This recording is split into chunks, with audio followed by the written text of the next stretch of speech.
Efésios capítulo 2, 11 a 16. Senhor, oramos para pedir a iluminação do Senhor pelo Teu Espírito Santo, para o entendimento que o Senhor tem a nos dar nesta manhã, através desta Sagrada Escritura. Que o Senhor abençoe os nossos corações para recebê-la de bom grado, com a humildade de aplicá-la em nossas vidas e com ações de graça por ter nos falado. Por favor, meu Deus, me sustenta para ser dirigido pelo Teu Espírito. Em nome de Jesus. Amém. Portanto, lembrai-vos de que, outrora, vós, gentios na carne, chamados incircuncisão, por aqueles que se intitulam circuncisos na carne, por mãos humanas, naquele tempo, estáveis sem Cristo, separados da comunidade de Israel e estranhos às alianças da promessa, não tendo esperança e sem Deus no mundo. Mas agora, em Cristo Jesus, vós que antes estáveis longe, fostes aproximado pelo sangue de Cristo, porque Ele é a nossa paz, o qual de ambos fez um, e tendo derribado a parede da separação que estava no meio da inimizade, aboliu na sua carne a lei dos mandamentos na forma de ordenanças, para que dos dois criasse em si mesmo um novo homem, fazendo a paz. Juntos, 16 irmãos. E reconciliasse ambos em um só corpo com Deus, por intermédio da cruz, destruindo por ela a inimizade. Por favor, irmãos, assentem-se. Celebrando a reconciliação. Essa semana conversava com a irmã Cristiane sobre missões. Ela já deu aqui a devida explicação. Nós temos, infelizmente, irmão, as juntas de missões já não atuam como no passado, onde nós recebíamos com antecedência a programação para as campanhas de missões estaduais, nacionais e mundiais. Hoje nós temos que estar mendigando para que eles nos mandem eu estou falando isso para vocês porque pretendo falar isso para o diretor executivo da Convenção Batista Fluminense. A gente não pode se calar diante dessas coisas.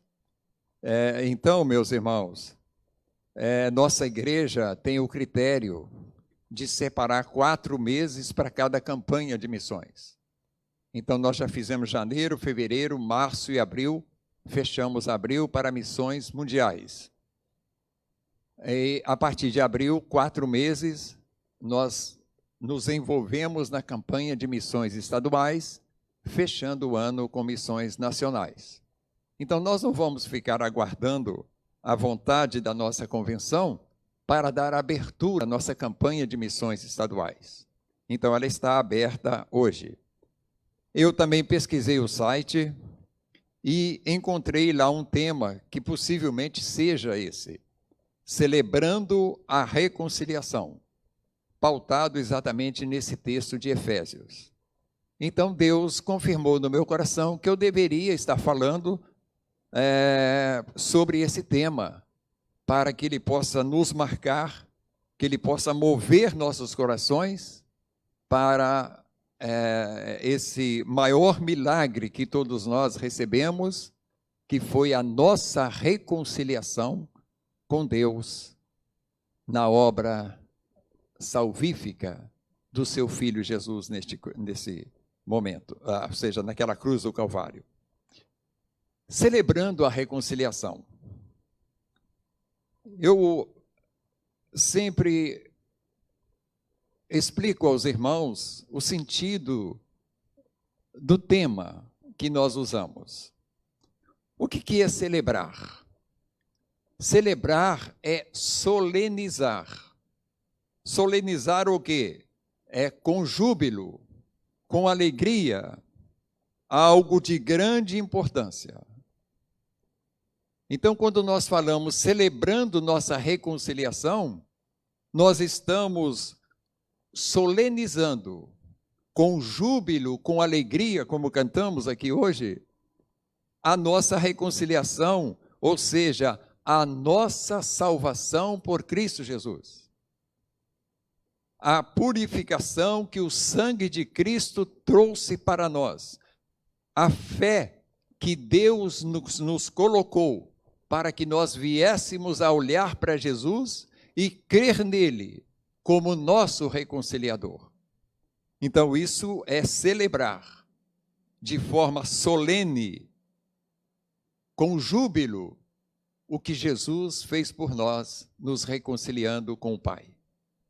Tudo bem, meus irmãos? O que é uma coisa solene? É algo que nós comemoramos de forma reverente, respeitosa, em temor. Um ambiente solene, o que é? Um ambiente pacificado, um ambiente ordeiro, um ambiente respeitoso. Essa igreja, ela não abre mão, por exemplo, do prelúdio, que é o momento em que nós entramos para estar orando por nós mesmos e pelo decorrer do culto que nós vamos prestar ao Senhor. Eu vejo muitos dos irmãos ainda com o bom costume de parar lá na porta, antes de colocar o pé nos átrios do Senhor, ele ora. Isso é algo solene. Então, na casa de Deus, não se entra de qualquer jeito. Entra-se com solenidade. Casa de Deus, que eu digo, o lugar onde Deus abençoou para colocar aqui o quê? O seu nome. E dizer para nós que os seus ouvidos, todo o seu ser, estão voltados para este lugar. Então, os batistas haverão de manter essa solenidade durante até a volta de Cristo. Então, celebrar solenemente é exatamente isso. E tudo isso, ou seja, celebrar de forma solene, em forma de ações de graça pela nossa reconciliação. Nós damos graças a Deus, porque Ele nos tirou do mundo de trevas e de morte, e nos trouxe para a sua maravilhosa luz, e nos trouxe novamente para a sua presença. Então, vamos falar nessa manhã sobre os motivos que nós temos de celebrar solenemente a nossa reconciliação. Mas eu quero agregar a essa celebração também o despertar da missão que está atrelada à nossa reconciliação. A partir do momento que o homem é novamente reconciliado com o Criador, está-lhe também delegado uma missão. É o que nós vamos falar em segundo lugar hoje na nossa exposição. Primeiro ponto, Samuel já projetou, é exatamente motivos de celebrarmos nossa reconciliação com o Pai. Os irmãos que são atentos à forma de interpretar a Bíblia pelo Espírito de Deus, observaram que o verso 11 e 12, ele se refere a um povo. E ele faz uma analogia entre esse povo e entre os judeus, que era o povo de Deus. E a partir do verso 13, ele já dirige-se a este povo anteriormente referido como reconciliados com Deus. Não sei se os irmãos observaram essa clara divisão.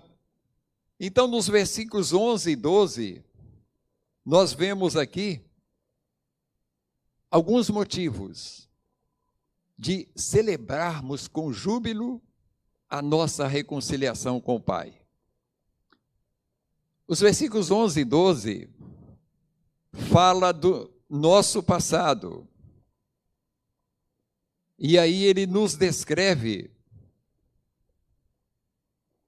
que éramos colocados à parte, éramos discriminados espirituais. Vamos olhar o versículo outra vez? Portanto, lembrai-vos, ou seja, Paulo já estava falando a uma igreja que foi outrora separada, distinguida dos judeus. Portanto, lembrai-vos de que outrora vós, gentios na carne, a que Paulo se refere? Os irmãos que têm vindo quarta-feira têm observado, têm aprendido conosco, e eu com vocês, o trabalho dos missionários Paulo, Silas, Timóteo, João, Lucas, que estava com eles, sobre a organização, ou seja, sobre a extensão do evangelho além da Judéia. Partido de Antioquia, eles caminharam então pela Ásia Menor e chegaram à cidade de Éfeso, exatamente essa que ele se refere aqui. Então Paulo ali implantou uma igreja, e aquela igreja foi uma luta muito grande para os apóstolos, mas ali ficou plantado o evangelho. Então, aqui nesse caso, Paulo estava escrevendo já essa igreja. Outrora vocês eram gentios na carne, ou seja, como povos não judeus, eles não tinham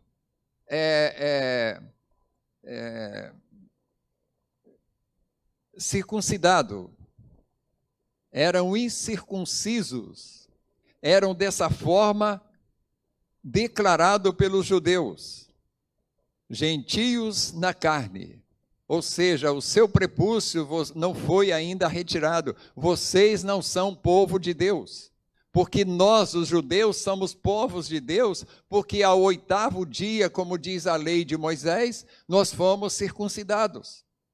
Amém, meus irmãos? Então, Paulo está lembrando isso para eles. Vocês que eram gentios na carne, chamados incircuncisos, por aqueles que se intitulam circuncisos na carne, por mãos humanas. Então, os judeus tinham uma boa, grande vaidade por ser circuncidados na carne. E por ser considerado por essa marca externa, carnal, como povo de Deus. E o versículo 12 continua narrando essa descrição. Naquele tempo, ou seja, vocês, efésios, gentios, antes de Jesus, estáveis sem Cristo, separados da comunidade de Israel. E ele completa. E estranhos às alianças da promessa, não tendo esperança e sem Deus no mundo. Que situação mais lamentável que viviam os gentios,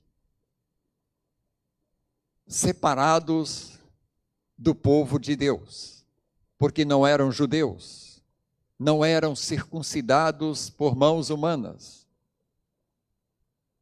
estavam alheios, não conheciam as alianças que Deus fez com o povo, a partir de Abraão até Moisés,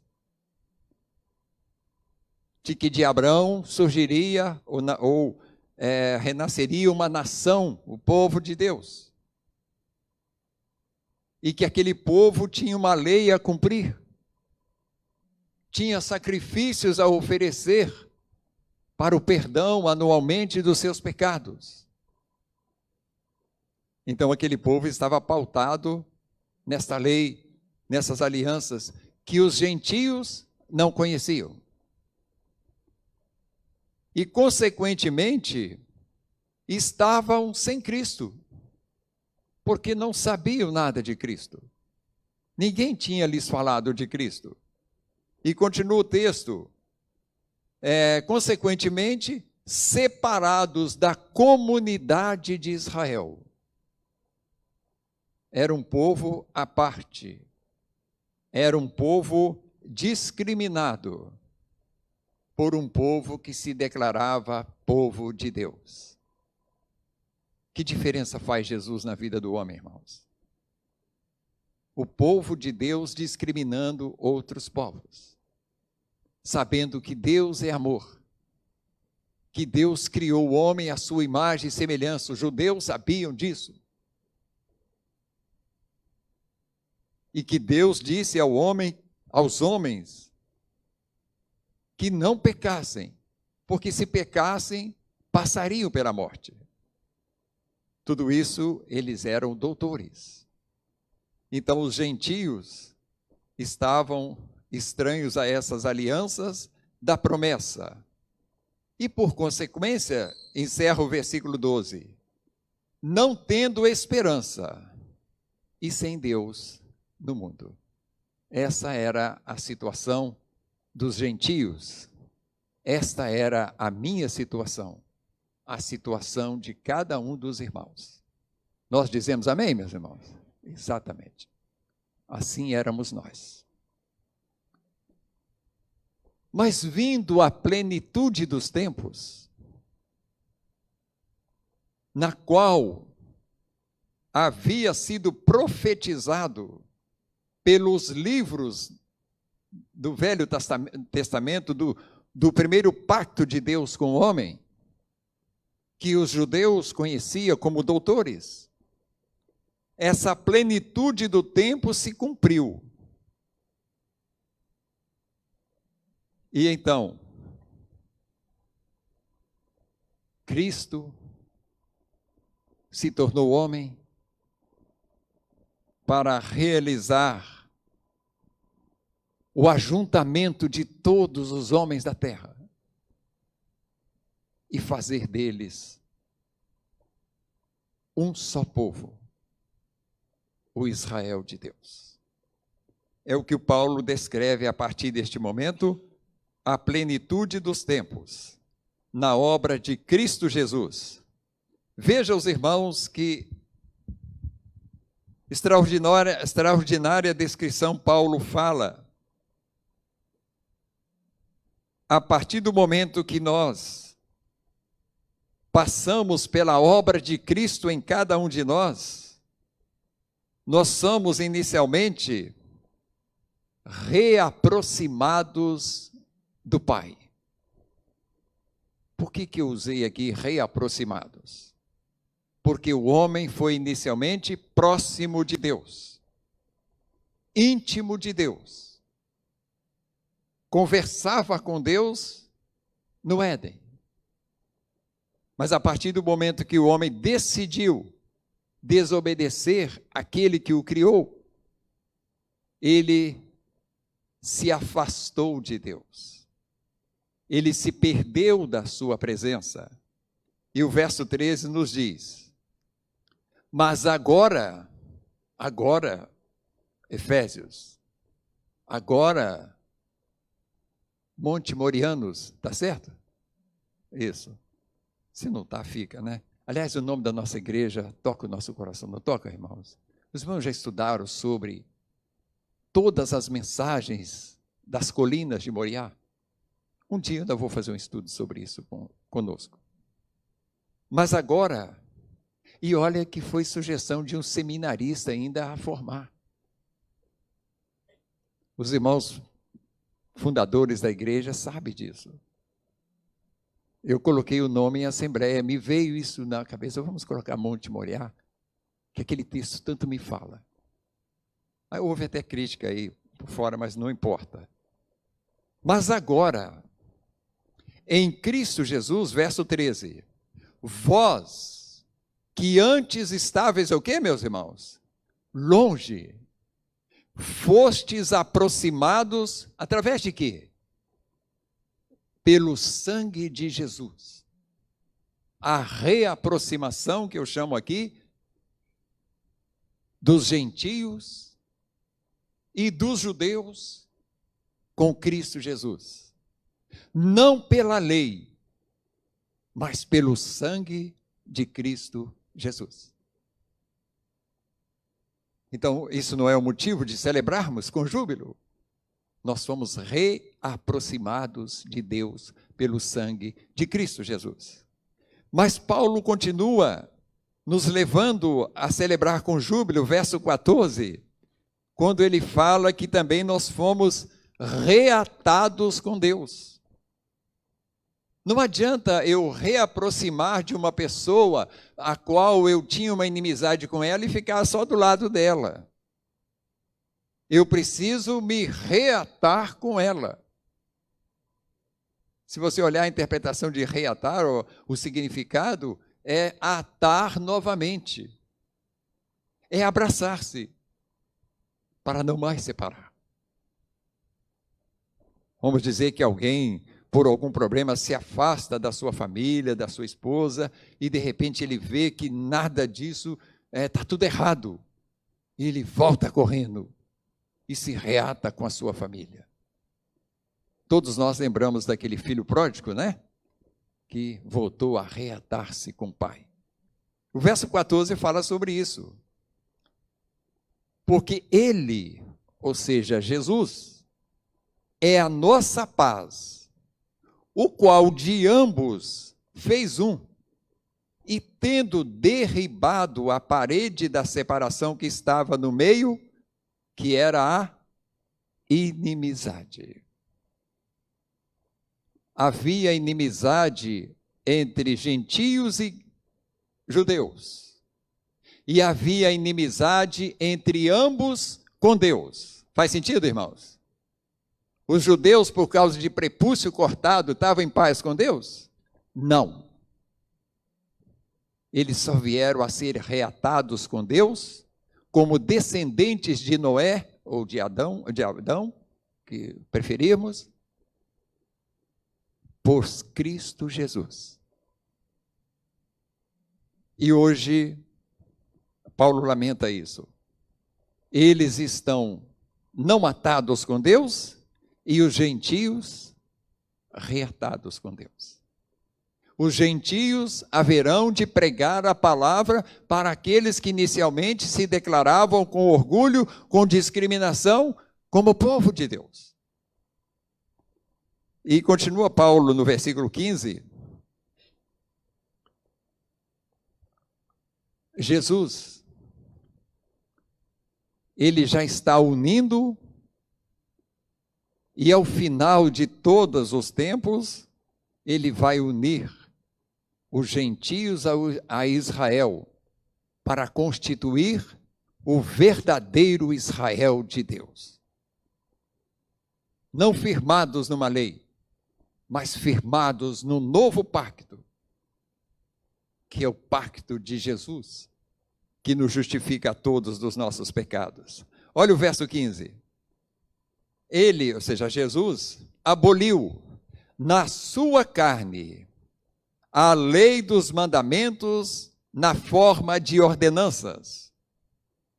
Sim, meus irmãos, Jesus aboliu a lei em que meramente apontava o pecado das pessoas, mas não apresentava uma solução para ela. Então, todas as vezes que o judeu olhava a lei e dizia, isso aqui eu não estou cumprindo, estou condenado. Não é isso mesmo?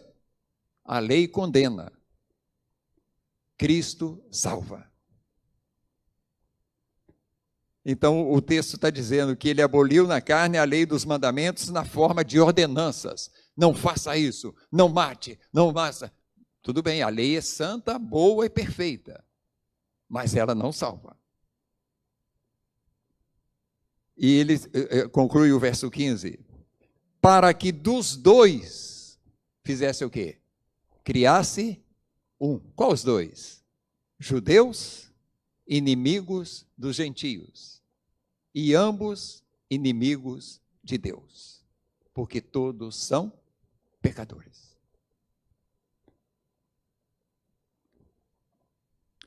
E, concluindo o verso 15, em si mesmo, ou seja, vou ler o versículo direto agora, tá?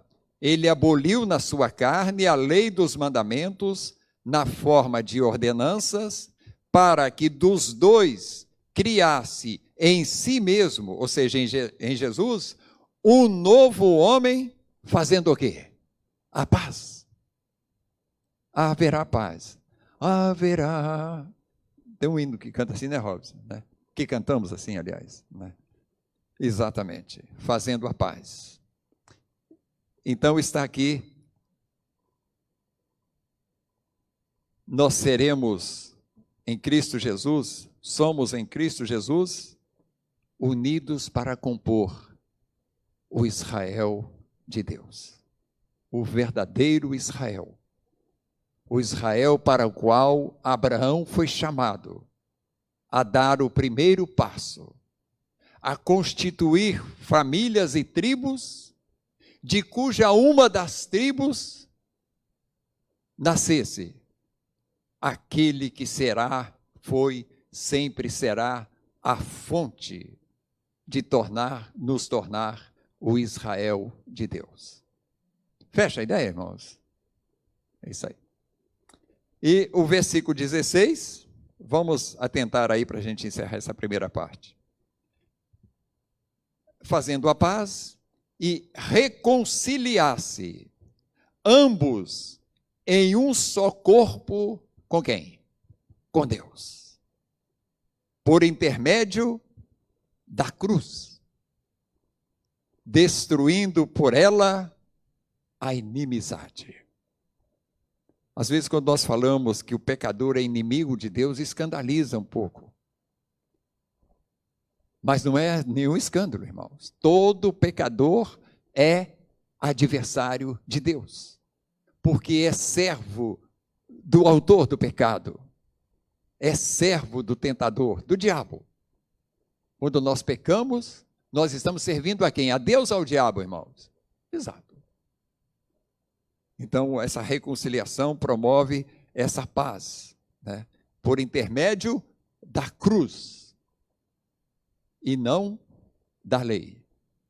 Então, os judeus estavam redondamente enganados, estão ainda hoje em grande parte.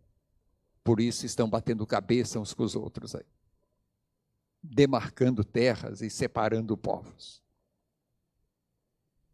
E matando uns aos outros de forma tão rude e violenta. Esse primeiro motivo é o motivo de celebrar a nossa reconciliação com o Pai, com júbilo, solenidade, temor, tremor. Isso é júbilo espiritual. Isso não é júbilo carnal, é júbilo espiritual. Quando eu me prostro diante de Jesus, diante do Deus Todo-Poderoso, como reconciliado pela graça e misericórdia dele, eu estou manifestando júbilo ao Senhor.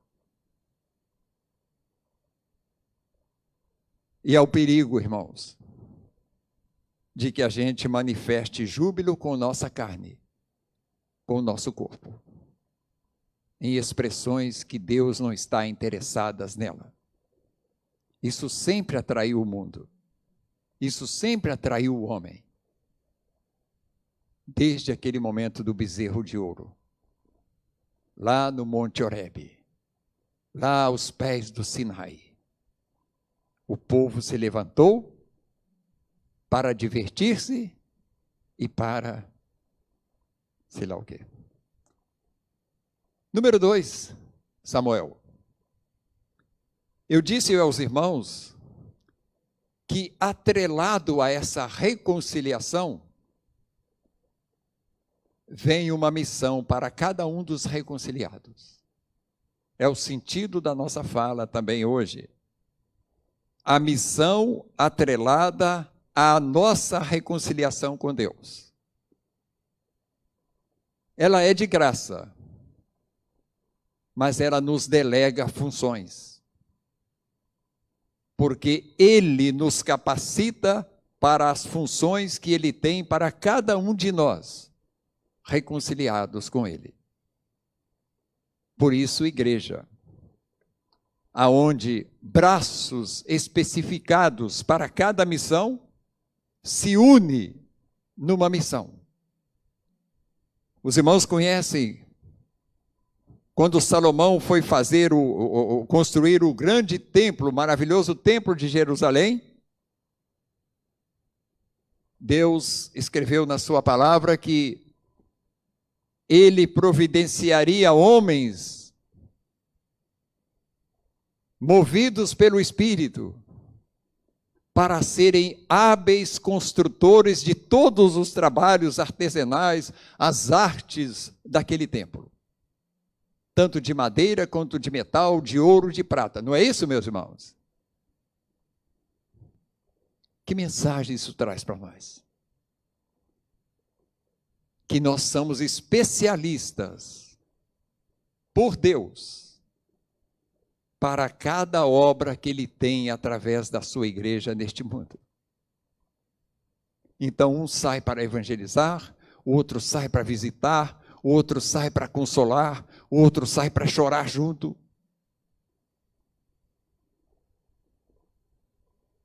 Essa é a missão que está atrelada à nossa reconciliação. Faz sentido, irmãos? Muito bem. Atos capítulo 1, versículo 8, Samuel, fundamenta isso que eu estou dizendo aos irmãos. Momento em que, lá na sua casa, abra a sua Bíblia em Atos capítulo 1, versículo 8, cujo contexto foi o momento em que Jesus, já ressurreto, apareceu aos seus discípulos para dizer-lhes isto aqui que nós vamos ver. Que eles, por si, não tinham nenhuma condição de dar continuidade à obra que Jesus já tinha delineado, fabricado e colocado a base para ser construída. Então ele disse para aqueles homens: mas recebereis poder ao descer sobre vós o Espírito Santo, e sereis minhas testemunhas, tanto em Jerusalém, como em toda a Judéia e Samaria, e aonde mais, irmãos? Até os confins da terra. Os judeus ouvindo dizer que eles precisavam ir levar o evangelho aos gentios. Os confins da terra, no qual estava inserido Volta Redonda e Barra Mansa. Então, amados, na nossa conversão a Cristo, nós somos divinamente empoderados para uma missão no reino de Deus. Os irmãos que concordam com isso, levanta a mão bem alto aí. Empoderados, porque nós recebemos quem? O Espírito Santo de Deus em nós, com as virtudes de Deus, especificamente para cada missão que Ele tem para nós. Se Ele me tem para pregar para alemão, Ele vai me dar o dom de línguas. É isso aí. Agora, se Ele me tem para pregar para brasileiros, Ele vai sempre me orientar, me facilitar, para que eu tenha um português aproximadamente bom e inteligível às pessoas às quais eu tenho a missão de explicar a Bíblia. É isso mesmo, meus irmãos? Então, nós acreditamos no dom de língua assim. Ele é dom de Deus, que vai ser usado para o que é útil, para a necessidade aonde ele se fizer necessário. Não sei se eu redondei o negócio aqui. Mas é isso aí. 2 Coríntios, capítulo 5, Samuel, versículo 18 a 20. Abra lá na sua Bíblia em casa. Segunda carta de Paulo aos Coríntios, capítulo 5, 18 a 20.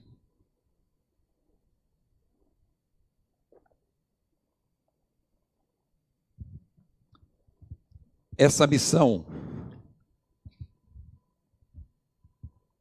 que foi delegada a cada um dos reconciliados, que Paulo descreve de forma magistralmente espiritual aqui nesse texto. 2 Coríntios 5, 18 a 20. Assim diz: ora, tudo provém de Deus, que nos reconciliou consigo mesmo por meio de Cristo. E vamos ler junto o restante? E nos deu o ministério da reconciliação. O que é ministério? É ser pastor? É vestir paletó, pôr gravata? Não. Ministério é trabalho. Trabalho. Então esse ministério foi dado a nós que fomos reconciliados com Deus, porque tudo proveio de Deus. Paulo explica no versículo seguinte: a saber, que Deus estava em Cristo reconciliando consigo quem? O mundo. O mundo. Então essa ideia de predestinação que pregam por aí, lamentavelmente, não coincide com as coisas da Bíblia. Tudo proveio de Deus. Ele, Deus, estava em Cristo Jesus com o objetivo de reconciliar a Ele mesmo o mundo. Quem é o mundo? São as árvores, as casas, os prédios? Não, são os seres humanos que Ele criou e determinou que fôssemos os gerentes de toda a sua criação. 19 nós estamos, né? Não imputando aos homens as suas transgressões, e nos confiou a palavra da reconciliação. Qual é a palavra da reconciliação? É essa que está na tua mão. É essa que está na tua mente. Se você não tem a Bíblia, o Espírito de Deus põe ela na tua cabeça quando for preciso. Vocês creem nisso, irmãos? Pois é. O ministério, essa palavra que ele nos dá aqui. E o verso 20 ele conclui: de sorte, ou seja, que maravilha, ou que responsabilidade, eu acho que aqui cabe mais isso, somos embaixadores em nome de Cristo, como se Deus exortasse por nosso intermédio, diz o texto. Em nome de Cristo, pois, rogamos que vos reconcilieis com Deus. Embaixadores de Deus no mundo em trevas. Em nome de Cristo Jesus, nós somos os instrumentos, a espada de Deus, para derrotar o domínio, o reino do pecado que reina absoluto sobre o mundo. Em nome de Cristo. Nós somos representantes de Deus. O embaixador, nós sabemos, ele é o representante da sua nação materna. É isso mesmo. Lá num país estrangeiro. Então nós somos cidadãos dos céus num país de pessoas não reconciliadas com Deus. E temos da parte de Deus a palavra da reconciliação. A palavra que leva o homem a saber que ele é um pecador, mas que não aponta para ele uma condenação, e aponta para ele um caminho de salvação.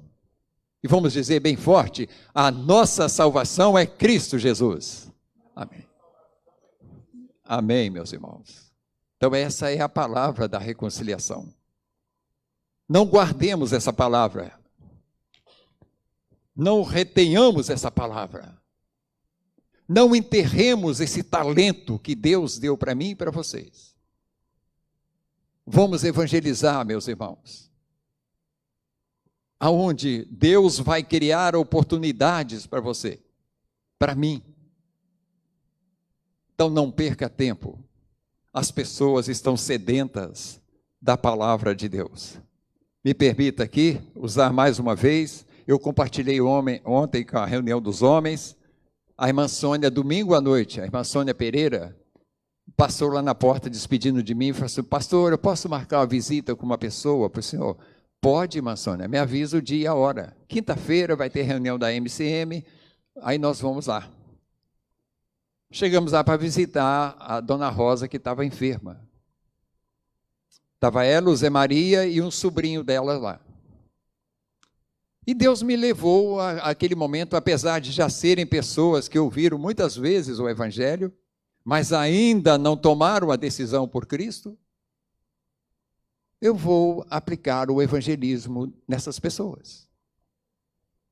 E eu comecei a aplicar o evangelismo, chegou uma senhora, outra senhora, uma moça, aí vem a cabeça do homem, imaginando que o diabo estava agindo para me calar. Mas eu não ouvi essa voz. E eu recebi aquelas pessoas. Tinha uma outra senhora, né, irmã Sônia? Foi uma entrando uma atrás da outra. E no final tinha, eu não sei se é 8 ou 9, irmã Sônia. Exatamente. Quando nós dois era 10 ou 11, né? Isso aí. E elas ouviram a palavra de Deus. Dentre elas, 2 jovens, bem jovens, né, irmã Sônia? Que uma até sentou no chão e ficava assim.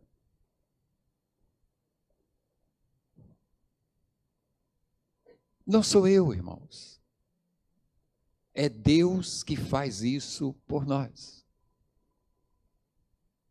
Os textos vieram na minha mente. Eu apenas abri a Bíblia para confirmar para as pessoas. E não é com o céu o som, não, é com vocês todos. Creiam nisso, meus irmãos. Vá em frente. Ontem nós estávamos conversando aqui, o irmão Luiz tem trabalhado arduamente aí para agilizar a ferramenta internet, para facilitar para nós chegar aos confins da terra, de forma online. E Deus precisa de cada um de nós para usar essa ferramenta que Ele está criando, de forma que facilite você enviar uma mensagem, né, um texto bíblico para os seus contatos, para divulgar o culto. O nosso culto dessa noite e da outra pregação, porque vai ser seccionado, ele já está divulgado no Facebook, através de uma ferramenta que o irmão Luiz criou. Lá você tem lá uma forma de você despertar na pessoa a atenção para o tema que vai ser pregado, que nós intitulamos ali como os pilares da verdadeira vida cristã. E logo a seguir vem mais ou menos isso. Se você tem interesse em saber sobre quais são os verdadeiros e bíblicos pilares de uma vida cristã, clique no botão abaixo. Mais ou menos isso, né, irmão Luiz? Irmãos, aí vocês vão falar, né, mas isso é coisa de vendedor. Nós não somos vendedores, irmãos. Não com dinheiro financeiro, mas de graça. O que de graça nós recebemos, nós temos que divulgar, para que as pessoas sejam despertadas para ouvir o mais nobre produto que o ser humano pode oferecer para o seu semelhante, que é a palavra da salvação. Então, esse é o objetivo. O irmão Luiz vai estar nos instruindo como a gente ajuda aí. Vamos concluir? Eu já passei 2 minutos. Vamos lá, aqui o relógio está adiantado, tá? Vamos lá, irmãos. Em Jesus, fomos resgatados, justificados, feitos seus servos e finalmente o quê? Fecha a ideia, meus irmãos. Olha só quantas coisas. Resgate, justificação, volta. Justificação e herdeiros da glória de Deus. Vamos lá, Samuel. 2. Vivenciamos o tempo de nossa servidão e santificação. Confere, meus irmãos. Nós estamos vivendo o tempo da nossa vida de servir a Deus e, consequentemente, sermos santificados a cada momento que eu permito que Deus transforme e limpe a minha vida dos restos de Adão. 3. Nosso servir a Jesus consiste em evangelizar os pecadores até onde? Até os confins da terra. Isso vem junto com a nossa reconciliação. Está atrelado. Ninguém que foi reconciliado deixa de ter essa função. De alguma forma, você é instrumento. Tem mais uma, Samuel? Onde estamos? Cumprimos nós essa missão? Onde não podemos... não tem interrogação, não. Onde estamos, cumprimos nós essa missão. Ali teria que ser cumpramos, né? Eu errei. Onde nós estamos, cumpramos nós essa missão. Nós estamos na cidade de Volta Redonda, Barra Mansa, especificamente no bairro Jardim Belmonte e Vale Paraíba. Aqui a missão é nossa. Onde não podemos estar, estão quem? Os nossos missionários.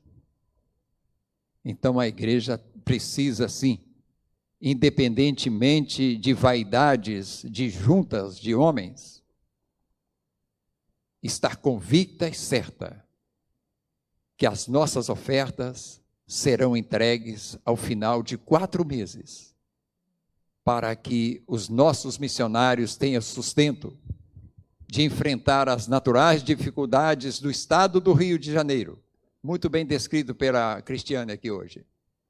Índios, favelados, ricos, pobres, todos ignorantes quanto à mensagem do Evangelho. Não reconciliados, mas amados de Deus. Portanto, motivemo-nos nisso, meus irmãos. Vamos orar por isso? Participando da campanha de missões estaduais. Vamos orar por isso, irmãos? Se você está de acordo que a gente participe, é isso aí que nós vamos fazer juntos agora.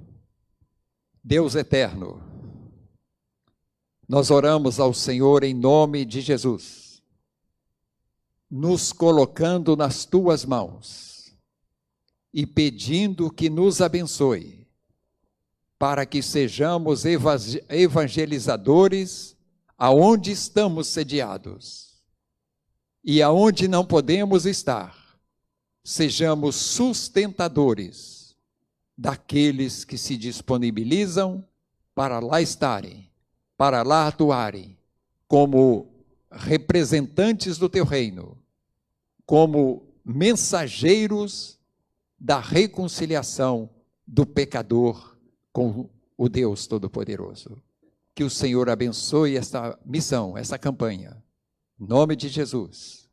Que o Senhor seja glorificado por aquilo que nós vamos nessa semana estar entregando para missões mundiais, e que eles sejam lá administrados pela consciência cristã dos responsáveis por isso, em nome de Jesus. Amém. Os irmãos podem se assentar.